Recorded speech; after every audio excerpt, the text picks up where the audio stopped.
13 de maio e Ex Senhores na Bahia, conflito do pós-abolição. Ela vai ser uma historiadora formada na Universidade Federal da Bahia, onde ela vai fazer seu mestrado, doutorado, e vai se especializar nas questões de revolução, abolição, e lá ela leciona a história da América. Então ela vai ser uma grande entendedora do tema. No seu texto, ela vai trazer o debate para o Brasil. Os outros autores que o Jonathan e a Rayane trabalharam na aula passada, eles vão focar nesse pós-abolição lá nos Estados Unidos. Então essa autora vai trazer o tema para o Brasil e vai discutir os elementos em comum que tiveram durante esse processo. Então, quando ela vai falar do pós-abolição, ela situa nesse momento em que, em 1888, temos a Lei Áurea, decretando o fim da escravidão no Brasil, mas que muitos senhores não vão aceitar isso. Então, isso vai gerar um tensionamento entre os antigos senhores e agora as pessoas escravizadas que estão libertas. Então, como ela vai trazer a Bahia como palco dessa disputa, então ela contextualiza que, nesse período, a Bahia era a quarta maior província em relação ao número de pessoas escravizadas. E isso era muita coisa, né? Então, toda a sua estrutura econômica estava ligada às práticas escravagistas e que ela tinha também influência, participação no tráfico interprovincial que a gente vem estudando, né? Quando essas pessoas que estavam ali sendo escravizadas, elas são levadas para outra região do país para trabalhar, como a gente viu, nas lavouras de café e por aí vai. Então, com essa contextualização, ela nos mostra que vai ter uma resistência muito forte desses senhores da Bahia para reconhecer, fazer com que essas pessoas que estavam sendo escravizadas passem a ser libertas. Ela fala que antes da Lei Áurea ser assinada, já existia um movimento pró-abolição, né? Então, o movimento abolicionista já estava presente. Só que as ações desse movimento eram muito centradas na questão urbana. Então, todas as ações que eles tinham eram mais fáceis de ser percebidas na cidade. Então, eles traziam como estratégia o auxílio à fuga, então, eles ajudavam pessoas escravizadas a fugirem dos seus senhores, acobertavam ela. E uma ação muito marcante desses abolicionistas é quando eles vão buscar as certidões dessas pessoas escravizadas. Vão lá no livro de matrícula, olhar se aquela pessoa está registrada, pertence a alguma família. Quando a pessoa não esteja registrada, eles vão dizer que essa pessoa não pertence a ninguém e, obviamente, ela é livre. Então, vai ser uma ação muito marcante desse movimento abolicionista. Então, eles também vão promover essas ações judiciais que vai gerar o quê? Um tumulto, justamente com esses senhores. Uma vez que eles vão usar da lei contra esses senhores. Então, eles vão recorrer à lei do sexagenário, do ventre livre, para tentar fazer com que o máximo de pessoas sejam libertas. Mas, como eu falei, isso vai ser na cidade. Então, aqueles senhores de escravos que estavam lá no interior, eles estavam meio dizendo assim, vai ficar por lá, vai demorar para chegar aqui. Então, eles tinham muito essa noção. Só que com o avançar desse movimento, sua expansão, essa ação de libertar essas pessoas escravizadas chegam na área interiorana, e que aí é o problema. Por quê? Porque as pessoas que tinham escravizados na cidade, como a gente conhece, era uma menor quantidade. Tinha ali o escravo de ganho, 2 ou 3 para trabalhar como sapateiro, trabalhar como carpinteiro. Então era uma menor quantidade. Mas quando a gente fala do interior, o número de pessoas escravizadas é bem maior, né? Então quando esse movimento chega lá, os senhores vão reagir tentando manter a escravidão. Mesmo com a lei áurea, eles não vão querer cumprir. Então eles vão acabar trazendo artifícios legais e eles vão utilizar a questão também de que a abolição estava sendo um processo gradual. Então, vai ter a lei de Eusébio de Queiroz, vai ter a lei do ventre livre, vai ter algumas leis que vão fazendo com que as pessoas sejam libertas, mas aos poucos. Então eles vão dizer que foi muito precipitada a lei áurea libertar essa grande quantidade. Então eles vão buscar esses artifícios legais para fazer isso. E mesmo assim, eles vão continuar escravizando essas pessoas, no sentido de não reconhecer a liberdade e deixá-las exercendo as mesmas atividades sem nenhuma preocupação. Eles também vão bater de frente com os abolicionistas, tanto na questão jurídica, como eu falei, em audiências, como na questão física. Então, se encontrasse um abolicionista, os ânimos iam alterar, teria briga. Então, nessa questão jurídica, a autora traz o caso de João Magalhães Dantas e Luiz. Luiz foi à justiça dizer que já seria livre porque tinha mais de 60 anos. Então ele usou da lei do sexagenário para conseguir sua liberdade. Ele foi lá dizer, eu tenho essa idade, então segundo a lei eu estou livre. Mas seu suposto senhor, Dantas, vai lá e recorre. Diz, não, ele não tem 60 anos, ele só tem 43, então ele tem que trabalhar mais para mim. Isso vai gerar um conflito, vai ter uma luta para tentar ver se ele tem 60 anos ou 43. Então, esse caso ilustra muito essa questão do embate judicial para tentar provar a liberdade. E a autora vai usar muito desses documentos judiciais na sua construção, né, do texto. Então, a reação senhorial, como eu já falei, vai dizer que a abolição foi precipitada, que foi prejudicial na questão econômica. A gente percebe que quando esses senhores falam da questão econômica, eles estão preocupados com a mão de obra que eles supostamente iriam perder, né? Uma vez que com uma quantidade muito grande de pessoas que trabalhavam de graça para eles não pagavam nada, deixa de existir, então eles acreditavam que teria um prejuízo econômico. E aí que eles vão começar a pedir indenização. A partir da Lei Áurea, vai dizer que eles têm que ser indenizados, já que eles vão perder essa massa de trabalhadores. E isso vai ser uma série de tentativas. E muitos vão permanecer mantendo essas pessoas agora libertas, exercendo as mesmas funções, já que essa questão de ser no interior não tinha tanta fiscalização. Então, muitos vão continuar exercendo as mesmas atividades, vai sofrer castigos físicos, vai ter cárcere privado, mesmo sendo que em 1888 já não teria mais escravidão, supostamente, uma vez que a Lei Áurea seria assinada.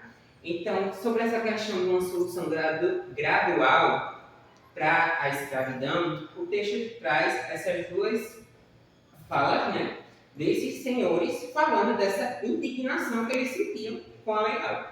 Então, a primeira citação vai dizer: é sobre o modo injusto, a forma por que se quer chegar de improviso à libertação de todos os escravos desse império. Então isso aí está afirmando que foi algo injusto libertar tantas pessoas de uma só vez. Já a segunda citação, ela fala: é tristíssimo o que se passa no lar das famílias, que ontem, cercadas de consideração e respeito, hoje não se encontram senão miséria e falta de garantia, as lágrimas e o desespero e o suicídio. Então eles vão relatar aí que eles estão bem impactados com essa lei, que tentando se colocar como vítimas, né? Agora que não existe mais o trabalho escravo, né? Então eles vão dizer que estão muito tristes, que estão chorando por perder esses trabalhadores. Em seguida, a autora traz sobre as negociações que passaram a existir.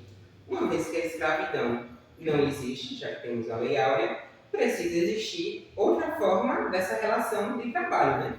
Então ela aceita as negociações e os acordos que vão ser necessários entre os ex-escravizados e seus senhores. Então, a partir dessas relações, vai existir a relação contratual, vão se estabelecer contratos. Como a gente viu durante as aulas, essa história de contratos nunca vai dar certo. Então, nesses contratos, eram previstos moradia e uma remuneração. Já como eles estavam vindo de uma tradição escravocrata. Então, as primeiras ideias que eles tiveram para colocar nesse contrato vai ser: eu preciso de uma moradia, eu preciso de um dinheiro, um salário. Então, eles vão trazer isso nesses contratos. Vocês acham que isso vai acontecer? Não. Justamente. Então, esses senhores não vão cumprir contratos não vai pagar esses trabalhadores e as ditas moradias que eram previstas no contrato serão as senzalas. As senzalas vão ser renomeadas e vão se chamar de dormitórios de camaradas. Então vai ser lá onde esses trabalhadores, agora livres, vão dormir, vão se hospedar.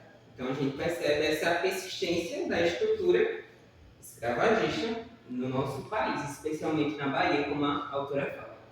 Ela também chama atenção para o comércio de engenhos. Quem eram os engenhos?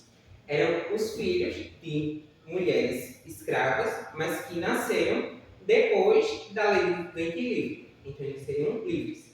Mas como a gente vê, essas crianças são livres, mas elas ficam ali com a mãe, com a família. Consequentemente, na fazenda do senhor de escravos. Então essa criança ficou muito vulnerável, no sentido de que ela era livre, mas ao mesmo tempo ela estava naquela estrutura que acabava fazendo com que ela desenvolvesse atividades. Então esses senhores vão buscar a tutela dessas crianças para usar elas como trabalhadoras e também para o comércio, né, enviando essas crianças futuramente para outras regiões. Então isso vai ser bastante comum. E o texto traz que a preocupação das mães é fazer com que esses filhos não sejam mais escravos. Então elas tinham essa ideia que era escrava, mas não queria que o filho ficasse naquela condição. Mas ela percebia que não tinha muita alternativa nesse sentido, uma vez que ela não tinha condições de fazer com que a criança saísse daquela realidade. Então essas crianças acabavam sendo escravizadas nesse sentido. Porque uma criança livre só poderia ter por responsável por ela uma outra pessoa livre. Mas a mãe era escrava. Então, quem é que tinha interesse em ter a tutela da criança?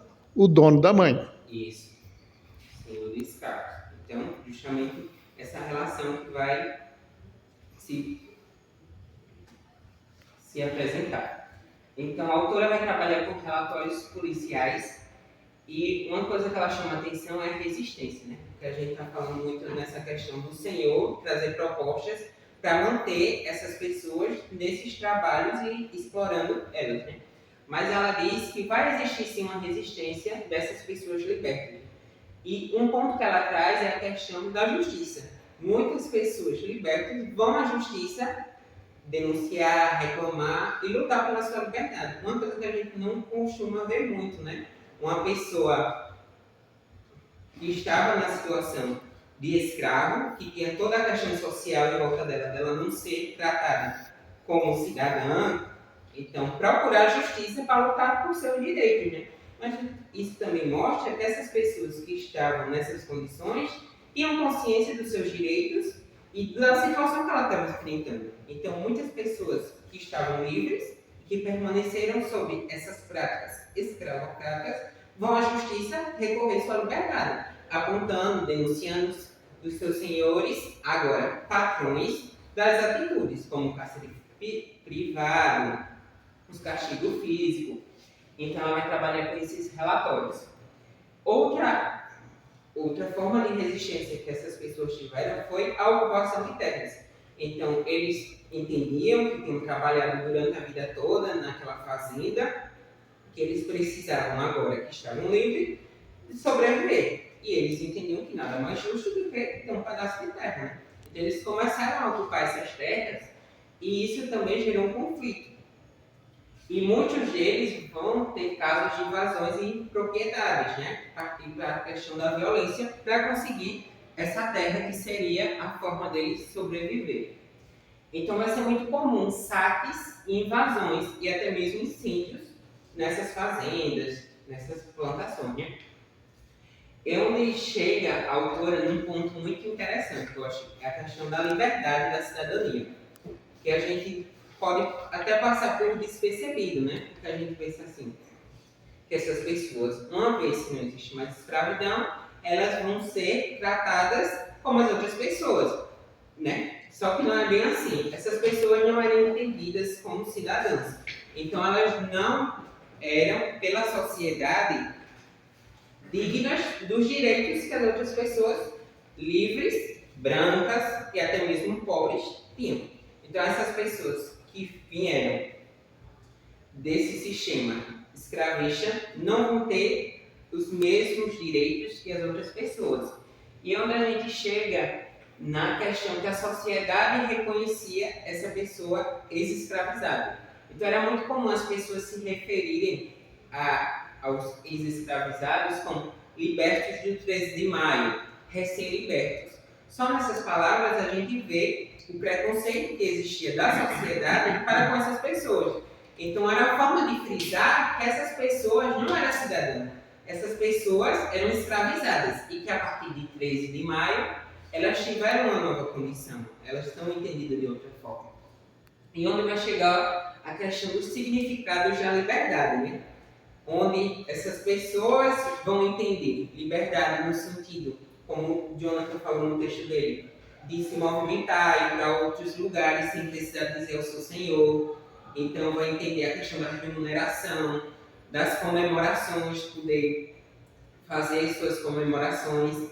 Então as pessoas que foram escravizadas vão ter essa ideia de liberdade. Não vão ter essa ideia de liberdade mais ampla que as pessoas brancas tinham, de direito a voto, de toda essa questão relacionada ao funcionamento da sociedade, né? Então isso vai gerar tensões e resistência entre libertos e senhores, justamente por essa questão. Eu trouxe essa passagem do texto que resume muito bem isso que eu falei, que fala assim: a frustração por não ter direito a um pedaço de terra para plantar, resposta à tentativa de mantê-los num lugar de sujeição, ou mesmo uma reação de descumprimento que parece ter sido comum por parte dos fazendeiros. Então isso vai retratar justamente essa questão deles se tornarem livres, mas não tem recursos justamente para garantir sua sobrevivência, né? E isso vai gerar uma revolta, vai gerar saques e até mesmo incêndios. Voltando para essa questão de como a sociedade vê essas pessoas, vai ser muito comum nesse período denúncias formais, queixas de vadiagem. O que eram essas queixas? Era quando a pessoa ia lá denunciar barulho, justamente como eles agora estão libertos, tiveram várias comemorações em várias regiões. Essas pessoas que estavam sendo escravizadas, vai ter muito essa questão das festividades, de comemorar a liberdade. Isso vai gerar um tumulto, porque vai haver denúncia dizendo que essas pessoas, agora que estão livres, só sabem, mais na frente vai falar, embriagar-se, vadiar, que seria não ter nenhuma ocupação, né? Então eles vão trazer essa ideia. E também tem a questão do racismo científico, onde eles vão usar o argumento de que essas pessoas não tinham essa questão de entendimento por ser selvagem, né? Porque os brancos vai ter essa conduta mais policiada e eles não vão ter esse entendimento, por isso vai ter festividades. Eles falam principalmente em dias considerados sagrados, né? Para eles. Então vai dizer que essas pessoas que agora estão libertas estão fazendo essas comemorações e que eram um absurdo, né? Eles acreditavam. Outra questão vai ser a desobediência e a insubordinação.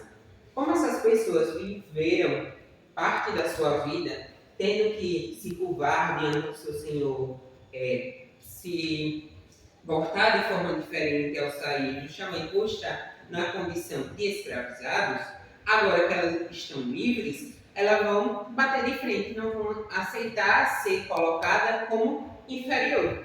Então isso vai gerar a questão da desobediência. Então os símbolos que eram de obediência no período da escravidão não vão ser mais aplicados, uma vez que essas pessoas se reconhecem como livres e não vão se colocar mais naquela condição de submissão, né? E a questão da hierarquia também. Como eu já falei, que eles vão bater de frente quando sofrer algum tipo de preconceito, que era comum, então eles vão pensar, como assim uma pessoa que era escravizada está contestando o que eu estou pedindo, o que eu estou querendo, né? Então, isso vai ser muito comum. E como eu já falei, as comemorações em dias sagrados que vai gerar esse conflito, né? Então, vamos dizer que essas pessoas que agora estão libertas só vão saber vadiar, sambar e embriagar-se, justamente por essa questão de comemorar. O texto traz uma passagem, conta um relato de que estava havendo um samba e que o homem foi lá reclamar, dizer que o som estava alto, toda essa questão. E que duas pessoas que estavam nesse samba, posteriormente, seguem esse homem e agridem esse homem. Então, vai trazer, o texto traz, né, como essa questão da desobediência é presente, porque antes não seria possível, não, uma pessoa que estava na condição de escrava, que estava naquela situação, partir para cima. A gente vê que existem disputas, mas em contextos maiores, não no embate assim pessoal, né? Então o texto vai marcar bastante isso. E por fim o texto traz e assim Yamamoto as disputas políticas que estavam por trás dessa questão, né?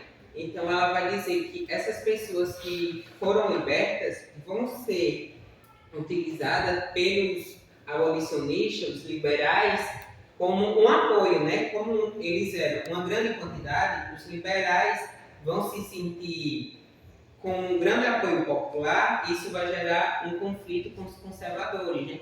Que vai perceber que estão perdendo esse protagonismo político, que não era comum em períodos anteriores, né? E o texto ressalta o padre Geraldo, que vai incentivar, vai instigar essas pessoas agora livres a conquistar terra, a conquistar direito. Então ele vai ser uma figura muito importante nesse período. E é